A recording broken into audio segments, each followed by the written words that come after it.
Holy crap. Just saw something on Reddit that we need to talk about. This guy posted his venti that it's melted. And take a look at this.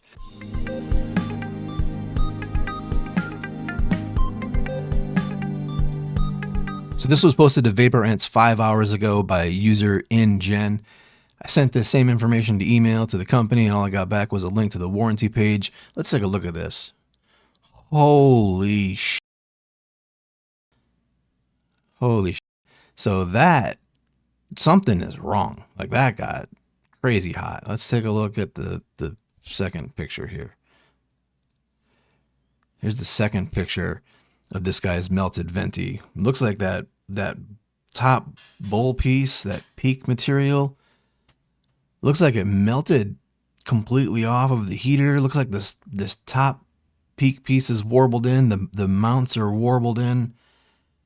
This thing looks like it has seen some shit. Wow. All right, let's read on here. I loaded my venti and turned it on. It was set to 180 degrees, must be Celsius. The screen was blue, and I set the venti upright on my nightstand. Mine's orange when it's heating up, and I know you can change that. So I'm not sure if that matters or not here. After about 90 seconds, the venti heats up in like 10 seconds. After about 90 seconds, I noticed a burning smell. I look over to the venti and there's smoke emitting from the vents in the top chamber. I observe that the screen is still blue and reading 180 as well. I quickly grabbed the venti and attempted to power it off at the side. The top portion was scaldingly hot to touch. Damn, dude, I hope he didn't hurt himself. The screen did turn off and it seemed to stop heating. After letting it cool down, I took off the top chamber. It felt glued and hard to turn. I bet because those mounts melted, dude. I got it off and, sorry, I gotta move my camera here. And the first thing I noticed was that the dry herb was burnt black and that bits of plastic melted and stuck to the heating chamber. There's a very strong and horrible smell coming from the burnt plastic. It permeated throughout the house and I can still smell it on my skin. The white cup that holds the dry herb above the heating screen looks tilted and melted. Yeah, I'm pretty sure that's peak plastic, that funnel thing.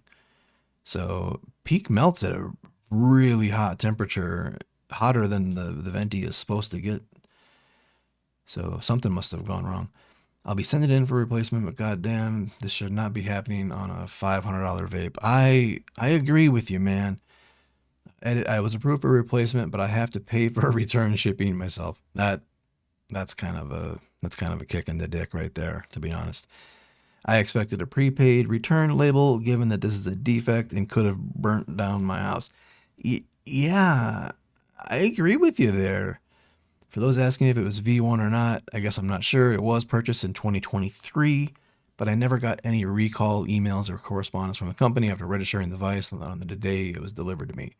On the back, it says Ref 0101, and on the website, SKU 00101. Okay, so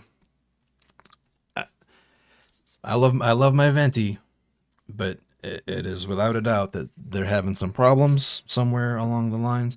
This is a recent updated one, and mine also says Ref 0101 on the back. So this is the updated version that's been updated. For those of you unaware, the venti came out, I believe, in October of last year. The first batch of 10,000 were recalled. They were all recalled. I talked to Jurgen when I went to the launch party. Jurgen explained to me that there was a problem with a component related to the battery, and because it was battery related, they couldn't have them all shipped because shipping a bad battery is like illegal in some parts of the country and in many countries. So returning the bad first 10,000 was just not an option. So they bricked them all with a software update. They asked everybody to plug in their venti, and they bricked them, and then everybody got a new one once their first device was confirmed to be software bricked. Some people have had further problems with their updated device, including myself. My first device started producing error 04, and it still worked. The device still worked. I just couldn't push both buttons together at the same time. And they replaced that. They replaced that device, and my updated device hasn't been having any problems. It's still my favorite portable. $450. It's a lot of money to be seeing several people be having problems. Like, it should be, foolproof and good out of the box. Definitely shouldn't be seeing shit like this. Like, what happened? If this guy, I mean, if this one was recalled and not returned, if this was one that was supposed to be bricked, but it was not successfully bricked, that could potentially explain, maybe what went wrong. Like, me, I don't know though, but this is scary. Like, seeing this, like, whatever. I feel like this is a bigger version already. Like, I don't know what's in here. Like, this peak is melted. So what temp peak melt?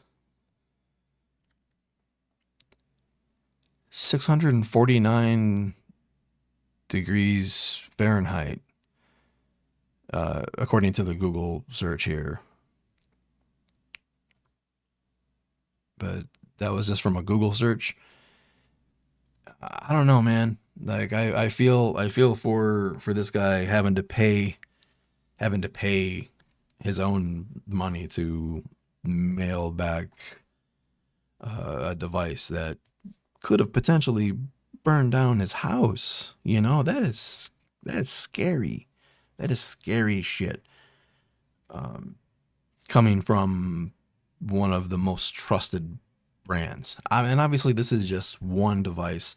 There's probably 50 or 100,000 of these devices out there now. So this is just a tiny little drop in the bucket of what we can assume are otherwise happy people with their vaporizer, but scary nonetheless. Scary nonetheless. Keep an eye on your vaporizer, whether it's a Venty, a Mighty, or any other electronic device. These things aren't to be taken for granted. You should always be mindful of your own safety. I'm glad this guy caught it. I'm glad this guy realized that his vaporizer was melting and did something before it caught his desk on fire or something like that. That could have been tragic. Leave a comment down below and let me know what you think about this crazy Venty situation, whether Stores and Bickle should be sending him a replacement vaporizer without even requiring me. I would think that those guys would be sending him a prepaid shipping label so they could get that burnt Venty back in their hands so they could figure out what the fuck went wrong with it. Make sure it doesn't happen again. But, sometimes the people that are handling those situations are just like, not into it for the company. They're just doing their jobs. So I could see how the canned response is like, yeah, you got a warranty problem, all right, mail your shit back to us and then we'll deal with it. It's just like standard operating procedure. I don't think anybody looked at this guy's pictures, which is why I'm making this video, to be honest. Like, damn, like, just burnt Venty shouldn't be a thing. Thanks for watching. Leave a comment, like and subscribe, all that good stuff.